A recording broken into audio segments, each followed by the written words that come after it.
We can go ahead and start. You do have quorum. Okay, thank you. So first of all, let me welcome everyone. I thank you all for being here.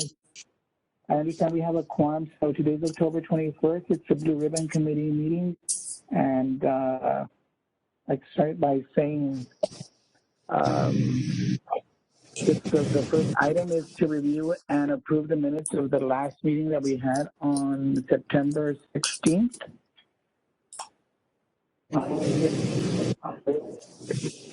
And indicate whether there's any revisions or changes that they would like to make.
Okay.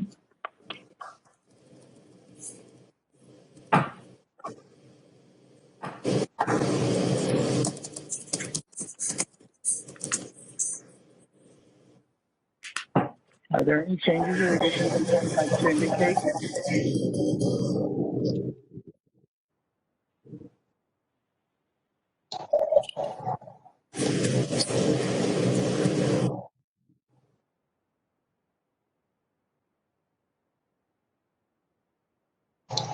I make a motion to accept the minutes.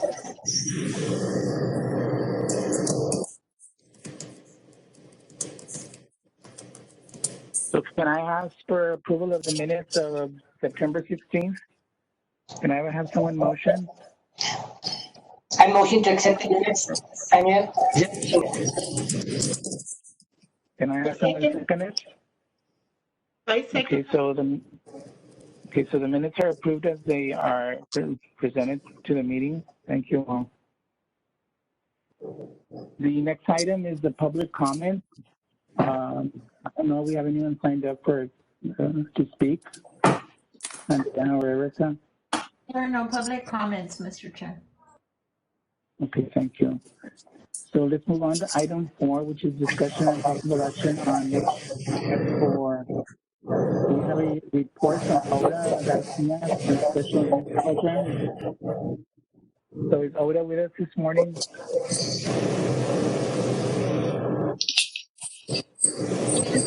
Good morning, everybody. Can you hear me? This is Dr. Ruth, and I just wanted to make an observation. I don't mean to interrupt. There's some kind of background ambient noise that sounds like motor. It's really hard to hear the voices. I don't know if anybody has like a ambient noise of like a motor, you can maybe mute it. That really would help. Excuse me. I believe that we're getting a little bit of feedback from Mr. Castillon's line. Mr. Castillon, if you are okay, I can go ahead and mute it while Oda presents, and then unmute your line when she's completed her presentation. That's fine. That'll work. It'll work. Okay. Prior to that, I do see that Mr. Richard Chamberlain has joined us. I'm not sure if he wants to share some remarks with the group.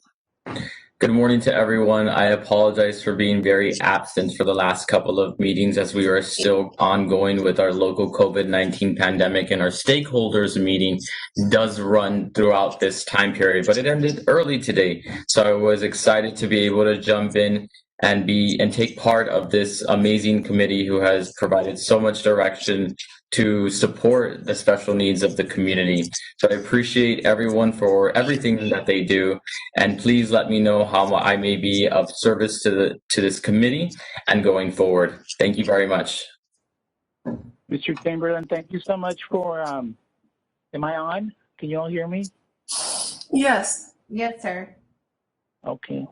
Mr. Chamberlain, thank you for joining us. We know that you're busy. I know that there was a transition in addition to the COVID situation. So no, we perfectly understand why we've missed you, but we appreciate your presence and your support. So I wanted to just thank you for being with us today and the first opportunity that you had. Thank you so much. Absolutely. Thank you so much for your kind words.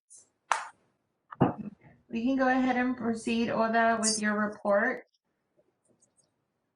Okay, good morning, everybody. Thank you for having us today.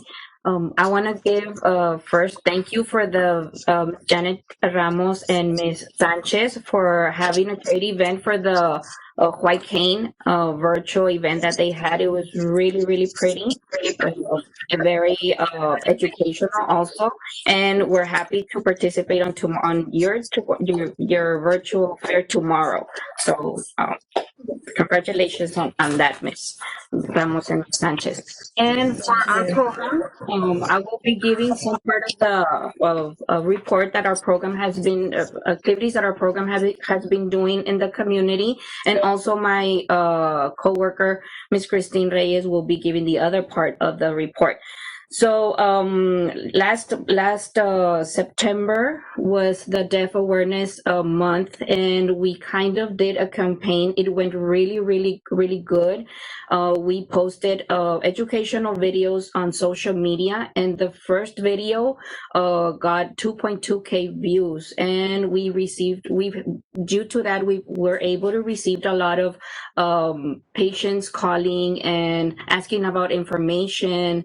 And we were able to provide additional information to the local support groups, and it was really, really good. So the videos,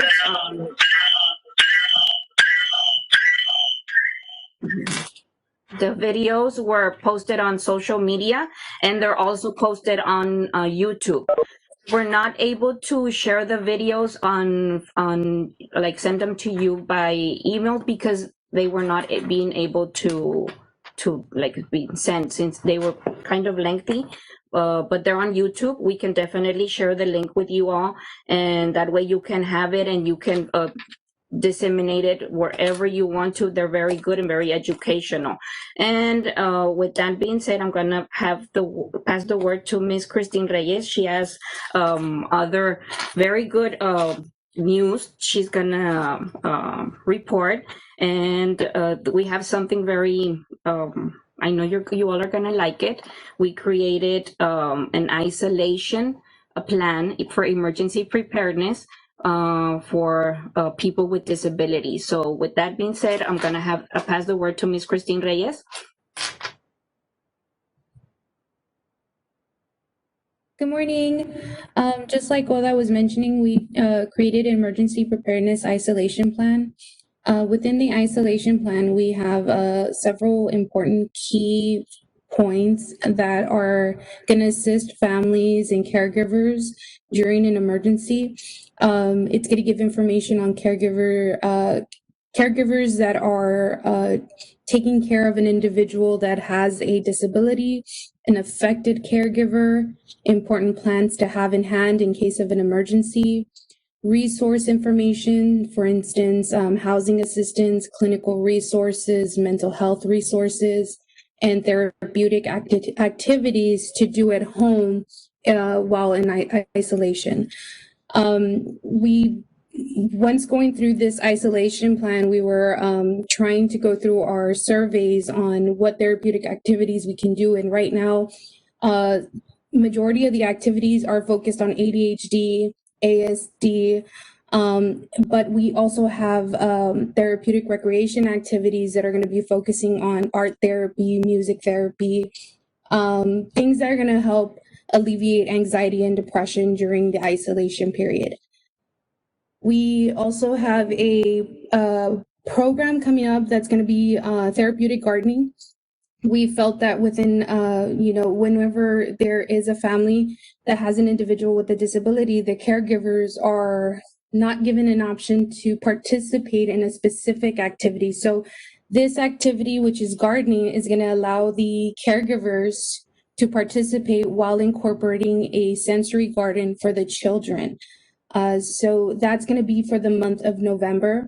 That's going to incorporate how-to videos. We're going to also have professional assistance during the gardening sessions to give tips and also to teach parents how they can make the sensory garden at home.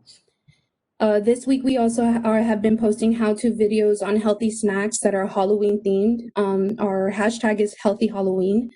We incorporated to parents that they can engage with the children at home by making these healthy snacks, by giving them information on how they can work on fine motor skills, focus skills, and social skills while enjoying a healthy snack with their families. Next week, we'll also be doing videos on activities that are Halloween themed. There are going to be therapeutic activities, for example, art therapy. We're going to be painting pumpkins. We're going to be doing bubble therapy, music therapy while we do these activities. And we'll also be making sensory bins and bags. All those are going to be how-to videos for families to participate at home. Of course, we took it into consideration also where the materials, these are going to be how-to videos that are also economical for families to be able to purchase at home if it had to be, during this time, during the pandemic, if they're doing virtual learning, they have options to do at home or with the school supplies that they have already.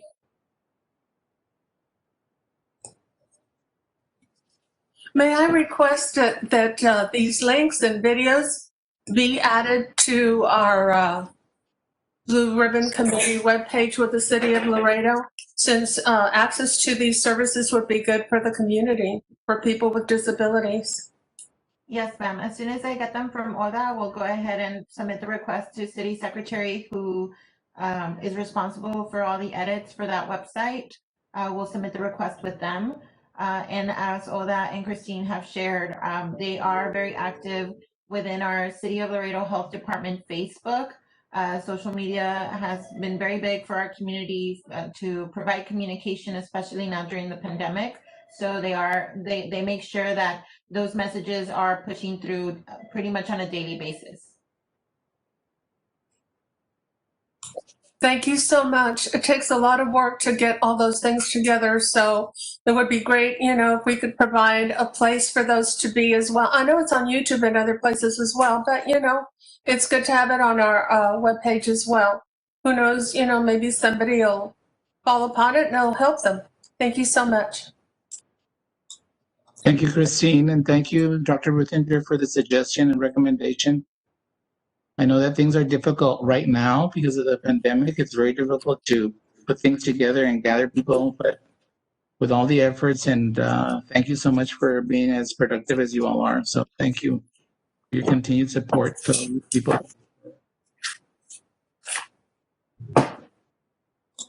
So the next item, are we finished with ODA's report? Yes? Yes, Mr. Castillo. Thank you. So the next person that we have on the agenda is Ms. Rodriguez. Hi, good morning. How are you?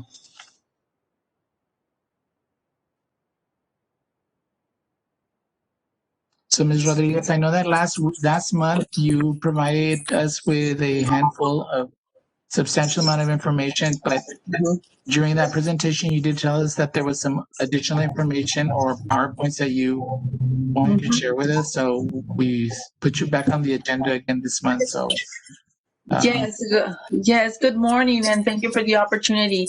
At the last meeting, I did go over most of the things that I wanted to present to you as far as services being provided for individuals with special needs. What I was not able to do is present the PowerPoint presentation, and that's what I'd like to present to you today. So let me go ahead and share that with you.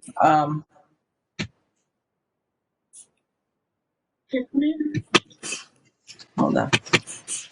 Okay.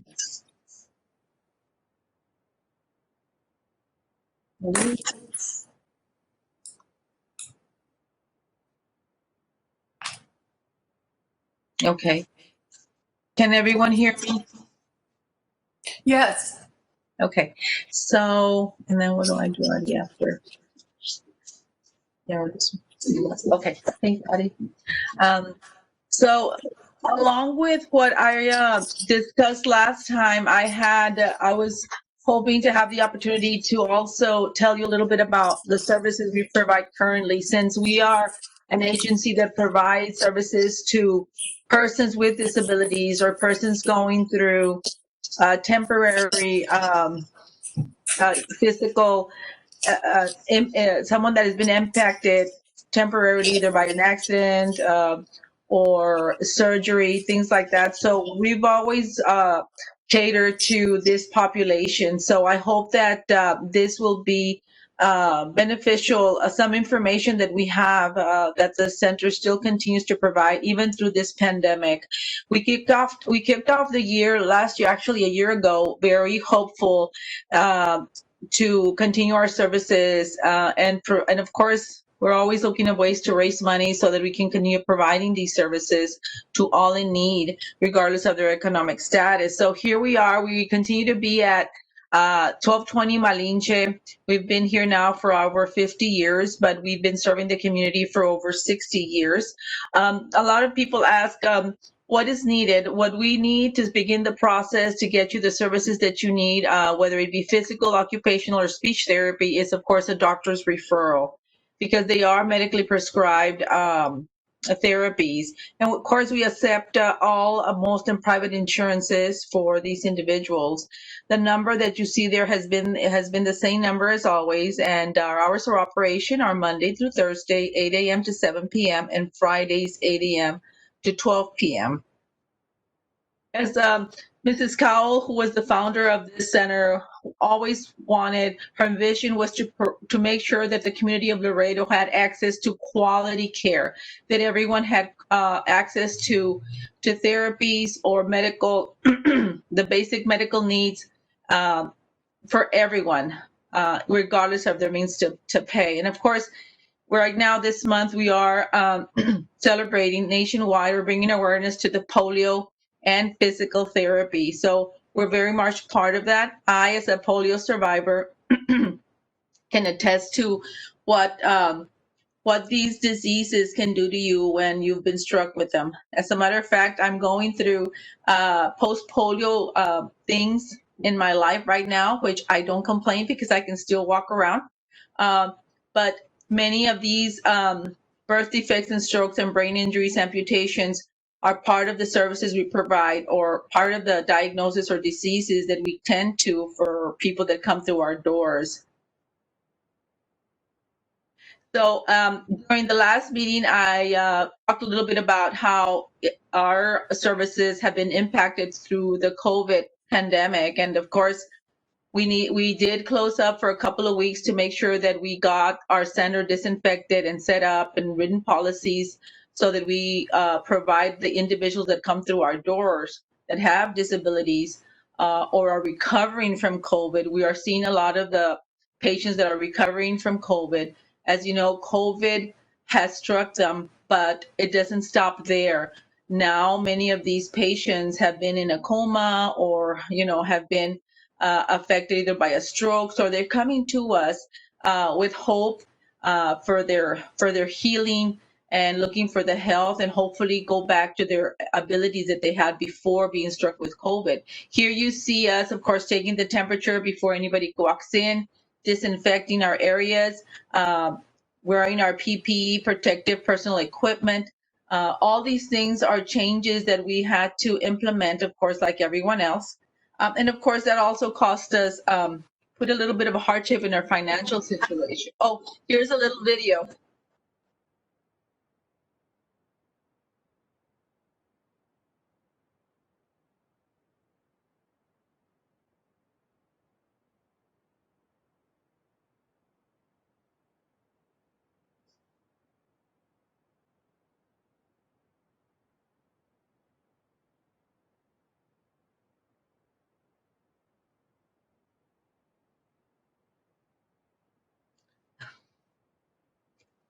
Sorry, that come up pretty up, but wanted to show you some of the things that because of the Ruthe B. Cowl being here for so many years and tending to these patients with disabilities, and because we're a nonprofit agency, the therapist-patient ratio is remarkable.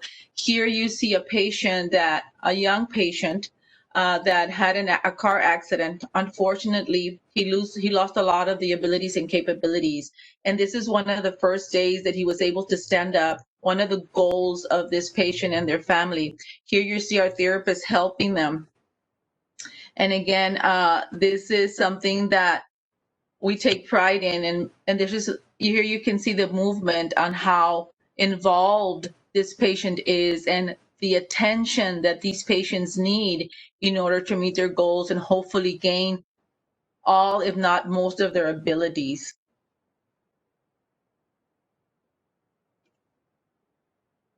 Here, of course, we do have some of the state-of-the-art equipment again, because we want make sure that not because we're a nonprofit agency, the patients or individual disabilities do not have access to this type of equipment. Most of you know Ruthe B. Cowl, but a lot of people still don't realize that we're the only outpatient rehabilitation facility that offer physical, occupational, and speech all under one roof, transportation, outreach clinics, because there's no other agency like ours within a 150-mile radius. Most importantly, if we weren't here, patients that don't have any payment sources would have nowhere else to go. So just letting you know that we continue providing these services for people or individuals with disabilities. And we have our kids zone that we're very proud of. It's a best state-of-the-art child youth size therapy equipment. Here you see how well equipped it is. The environment is so that the children that come in don't feel like it's a doctor's office, but they come in and while they're doing their therapy, they're enjoying their visual as well. We are very proud of the autism area that we just are going to have a grand opening on. But again, there a lot of the therapies that we provide are so that people can regain their capabilities. Occupational therapy is one of the therapies that are helping a lot of our recovering COVID patients or stroke patients or people that have been direct victims of crime, whether a shotguns, knife wounds, victims of domestic abuse, children. And what they sometimes lose because of those things that have impacted their physical abilities, of course, is the swallowing, being able to move their hands. A lot of these patients, of course, as you know, have to relearn how to do the everyday living skills that we sometimes take for granted. The ability to just be able to reach and grab a cup, or the ability to be able to get up on our own 2 feet. So occupational therapy helps them get strengthened to be able to get those abilities back. Speech therapy is so important also for our stroke patients. Dr. Ruthinger, you know about that. And more, there's so much more need for that. We are glad that we are able to continue to provide speech therapy. And of course, these professionals are very hard to find. They're very few in between. And of course, because, you know, they've prepared themselves with the education, their salaries are high in demand. So again, we do have to have licensed staff, doctor of PT, we have a doctor of occupational therapy. We have only the best, and not only they're professional, but their heart is in it. If you ever have an opportunity to visit the center, I welcome you to do so. Here we see a child with autism being able to go through the book and make some sounds. And we celebrate every day the goals of our patients here. Other services that the center provides for individuals with disabilities is our outreach clinics. The UT Health Science Center doctors come in every month. We provide free clinics for children with orthopedic problems. They bring in their interns, so we're also a site for students that need to continue their education. We also have the cancer clinic for children. Here you see the Methodist doctors over here. They come weekly as well. We also have veterans clinic. We provide outreach clinic for our veterans.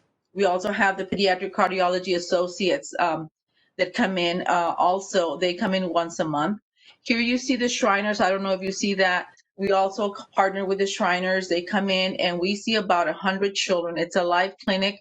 It's wonderful to partner with other agencies that have the same mission in mind to help everyone. Of course, the social services. Last month, we talked a little bit about how important right now during the COVID is in individuals, even individuals that don't have special needs are going through a lot of depression. They're don't have the support groups that they used to go to. They don't have the outings. We've had some patients that, while they're here talking to the social worker as we assess, the services that they need and refer them out. Because as you know, a lot of the patients that come here might have insurance, but they've exhausted their benefit or don't have money to continue paying their insurance. So we refer them out and let them know about services that are now currently being provided. They lose their jobs, they lose their insurance, they don't know what to do. They've never been in a situation as a lot of the people are right now without a job. So it's good to have a social worker to refer them to the different services. And I don't remember who it was from this committee that sent me some contact information. It's been wonderful. We've been able to refer patients to the counselors or to people that they can talk to about. Even suicide has been brought up in some of our appointments. We do provide transportation, state-of-the-art equipment. We just again got approved by the city, 5310 for another van to be able to transport our patients to the center and back to their homes, as a lot of them do require specialized adaptive equipment, wheelchairs or things like that. This is our rehab team. This team is wonderful. They're frontline workers. They've not missed a beat. This is our occupational and physical therapy, all licensed staff. And let me tell you, people that start coming here as patients, my main thing here is they're received with open arms and offer them hope, health, and healing.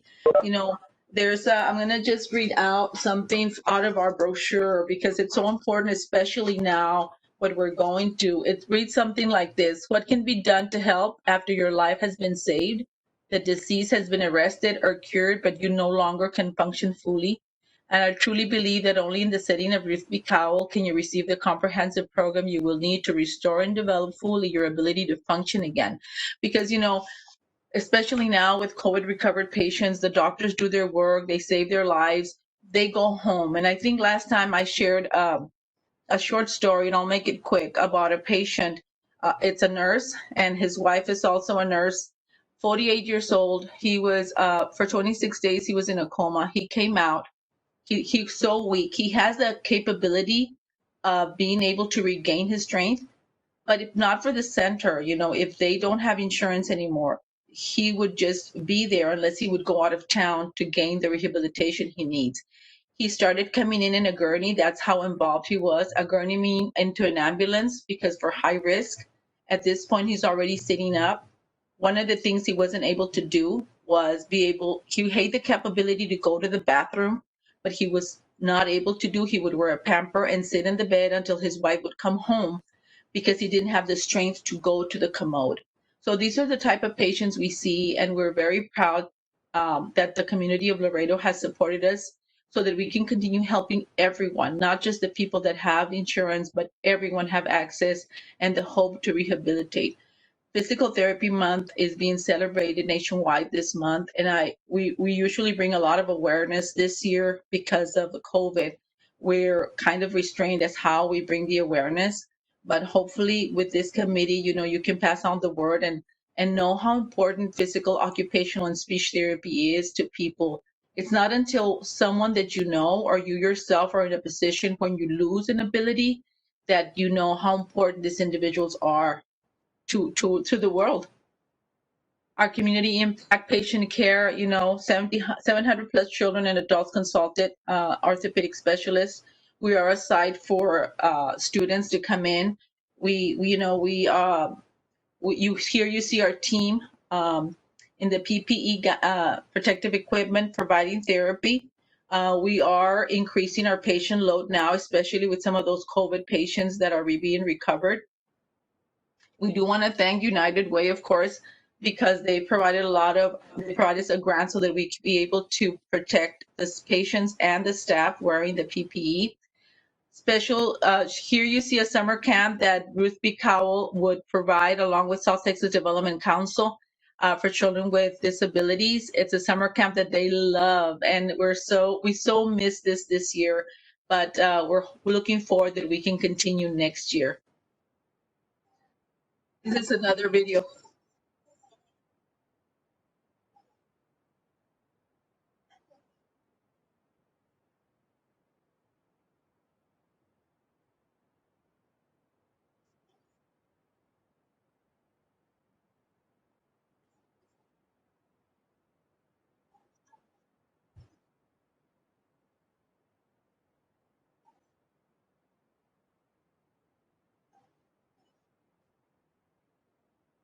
Again, intern opportunities. We provide so many services.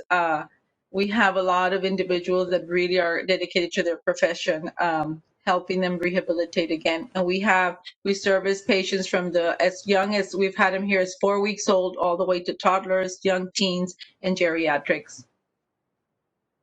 Thank you. Of course, here you see, we really thank United Way because they were able to grant us some monies to be able to have the environment disinfected for our patients and provide the protective equipment for our frontliners, therapists. We couldn't do it without the community and each and every one of you. I'm so proud to be part of this committee and be able to share and have the opportunity to let you know what Laredo brings to the community. And we're continue to looking for ways to bring in more medical, the needs of the community to meet their medical needs in every which way we can. So in a nutshell, that's all the services we're provided always to individuals with disabilities. If anyone has any questions, I'd be glad to answer.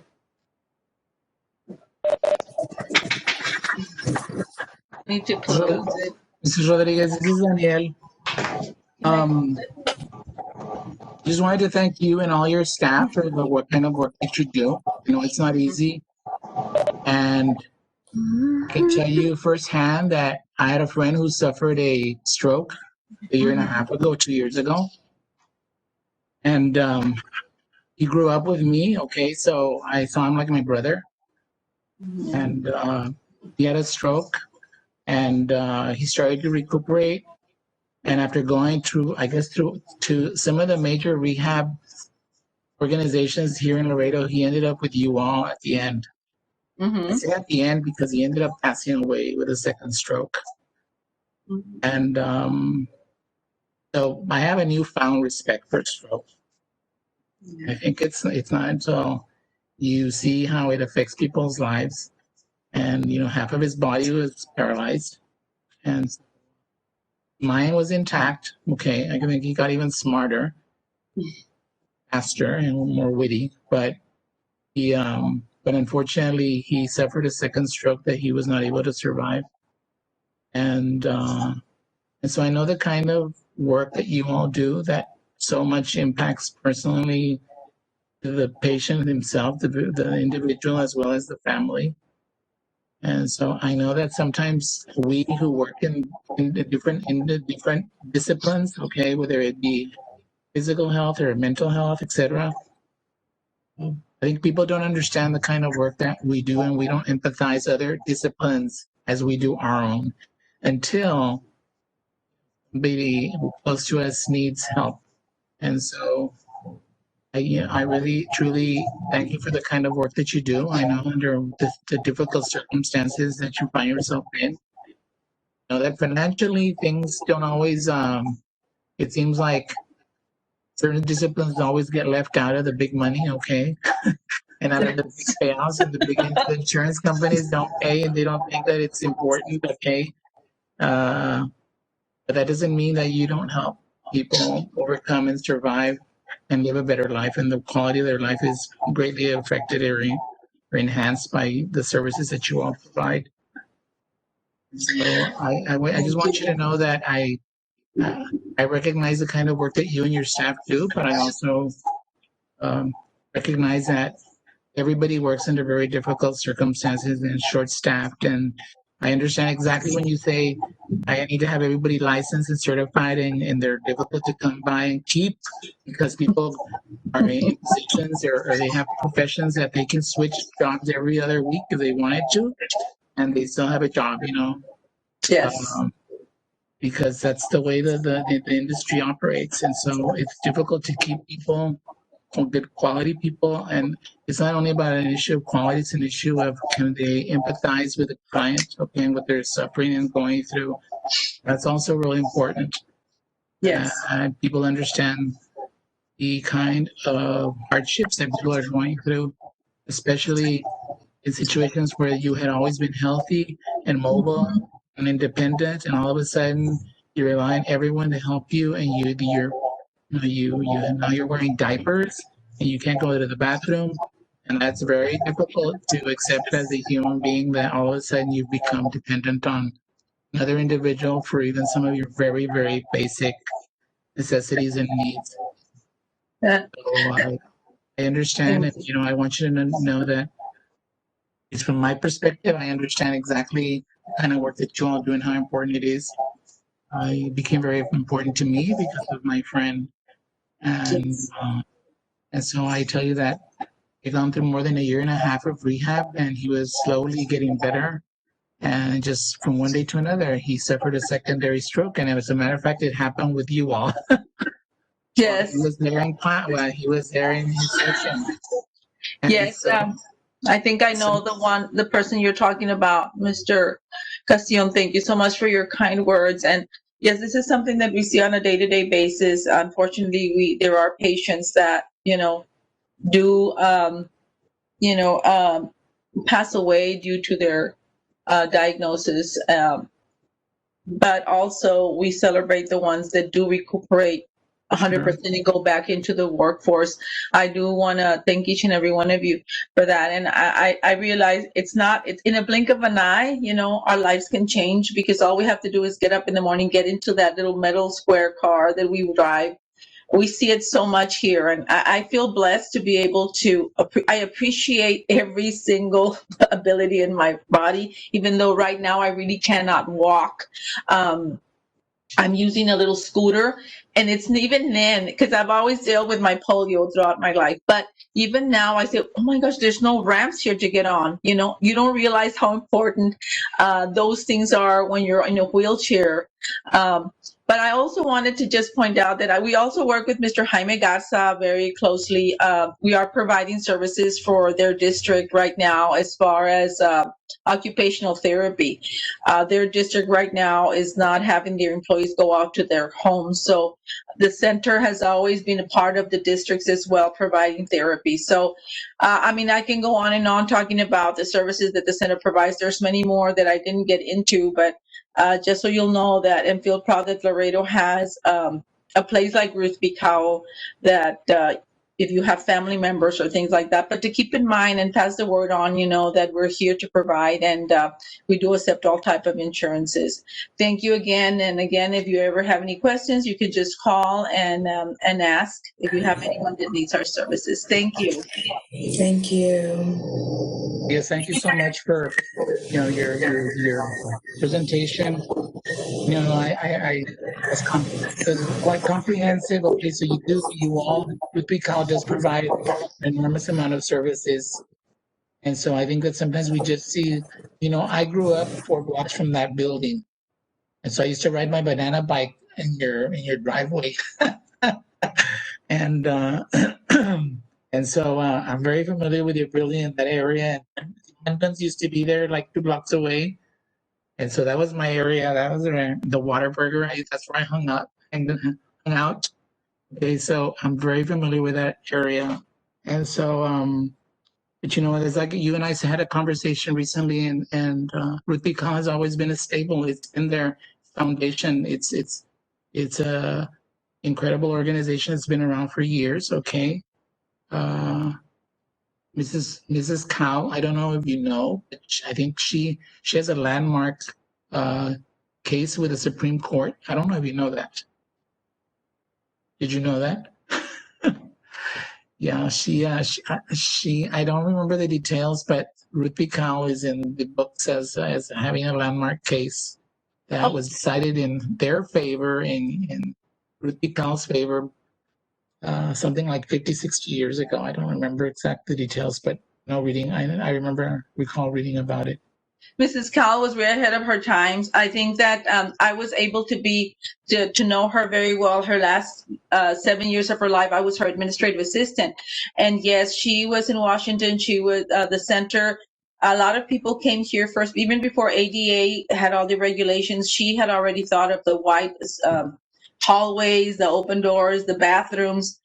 People came here to copy in other place for other rehab centers. So yes, the center has been, recognized nationwide for all the things that they brought first. With the pioneers, really, even in Laredo, the first special ed classroom, this first rehab center, the first physical therapist, everything for the first year in Laredo, the center brought. So as far as that, thank you so much. Thank you.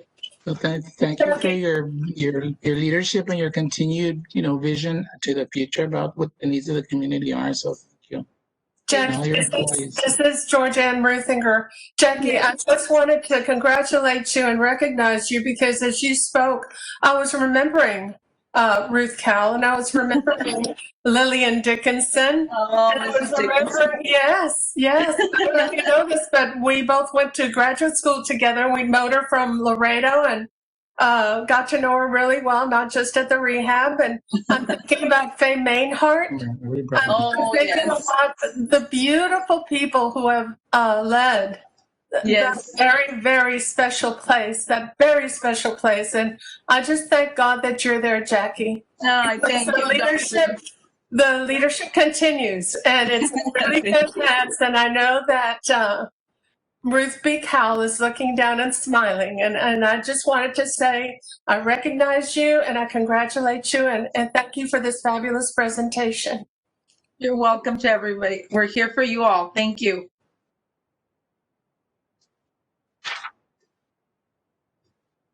Thank you all. I guess I believe that concludes our that agenda item. So are there any announcements? I'm moving on to the following agenda item. Are there any announcements that anybody would like to make? This is Richard at Laredo Health. If I may just make a couple of announcements to share with the community that we are providing more accessibility to testing across the city of Laredo. We will be decentralizing testing from the city of Laredo Health Department, where we continue to provide COVID-19 testing for all members of the community, but we will also now be offering it at Independence Park. We will now be offering, this is tentatively slated to start November 2nd at Independence Park at the Sanchez Ochoa Library, it's up at the highway, at for the northbound traffic on bridge number 1 for the downtown area, and at Father Magnaville Park, and of course here at Laredo Health. And we will continue to build more decentralized testing locations as time continues to provide that access to anybody and everybody in the community free of charge. And we encourage everybody to utilize these services on a weekly basis if needed.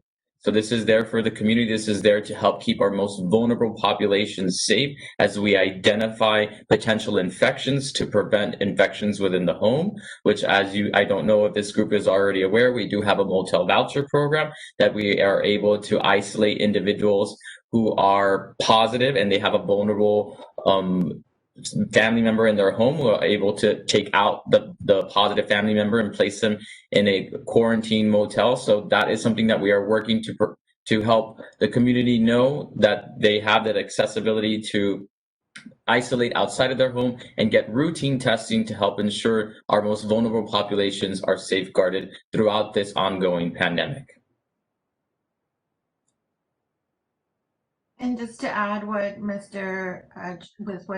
Chamberlain shared, and speaking on accessibility, but with the, through the lens of our, community with special needs, We do take that into consideration. We had to act fast when it came to COVID response and testing. Our facility, our staff members, answered the calling and did a COVID testing booth, almost from one day to the next, where our staff doesn't have to, there is a physical barrier between the tester and the person, getting the test, just for extra precautionary measures. We are retrofitting that, looking into the possibility of having an accessible entrance to the testing booth, to ensure that everybody has access to that testing. And like Mr. Chamberlain said, we are looking into innovative ways to make sure that anyone throughout our community has these resources available. We also received news this last council meeting. They are looking into, and this was derived, I believe, by a donation from a robotics team from Troutman Middle, looking into possibilities of making North Central Park more accessible. And that's something, as you may know, our Haynes Recreation Center, unfortunately right now, they're not available to the public, but we are seeing that trend where the community is more cognizant that we have to be inclusive, and make sure that everybody has the resources and is able to enjoy, therefore improving our quality of life here in our community. So I wanted to share those two tidbits with you. Again, anything that you need, Ms. Rodriguez, thank you so much for that beautiful, amazing presentation.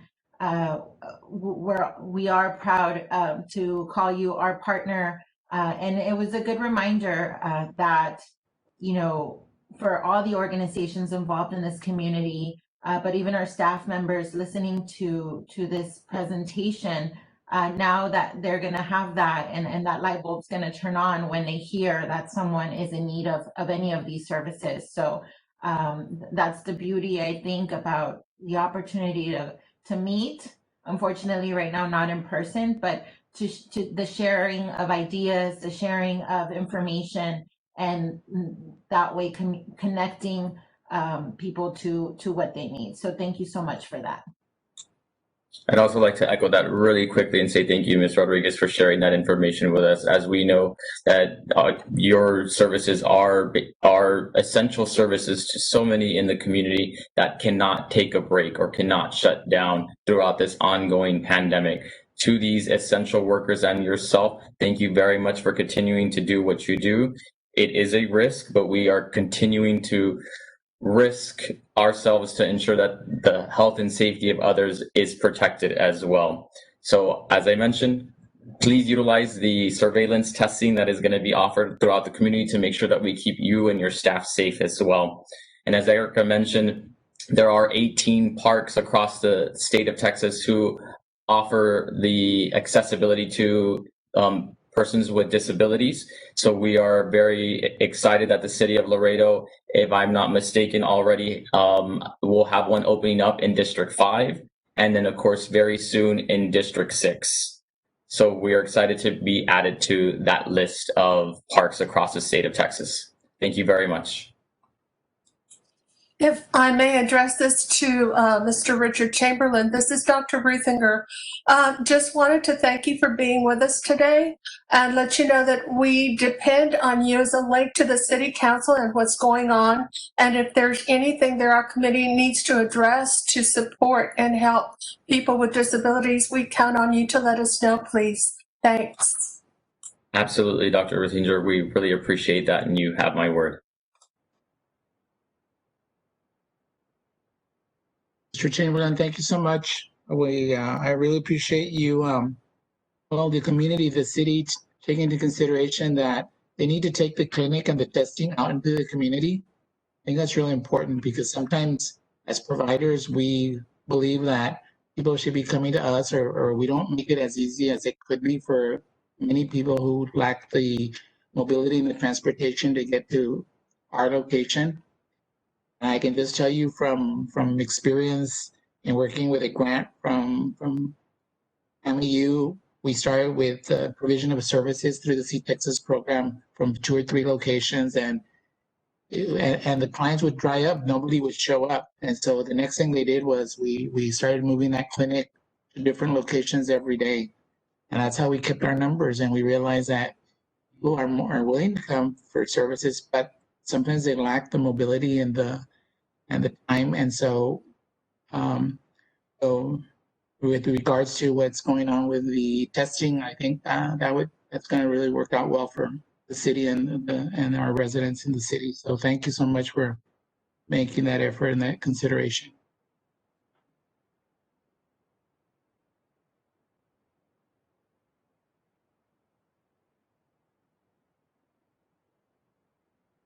Okay, so next item is, I guess we're finished. So I don't know if anybody would like to motion to adjourn, or if there's anything else that we need to discuss before we close. I just want to say thank you once again for coming together as you all have been doing monthly. And know that I will be more present as we get more of a upper hand on COVID in our community. And please don't hesitate to reach out to me directly. If you all don't have my contact information, I will make sure that you all have my contact information, including my 24/7 cell phone. I'm available by text message, email, or phone call 24/7. I'm here at the disposal of the community to ensure the health and safety. And with that, I will say thank you, and I will offer the motion for adjournment. Thank you so much. Can I have someone second it? Good. Rodriguez, thank you for your presentation today. It was very inspiring and emotional. Okay, and I think it's we can empathize with all the work that you all do, and everybody does. So thank you all. Okay.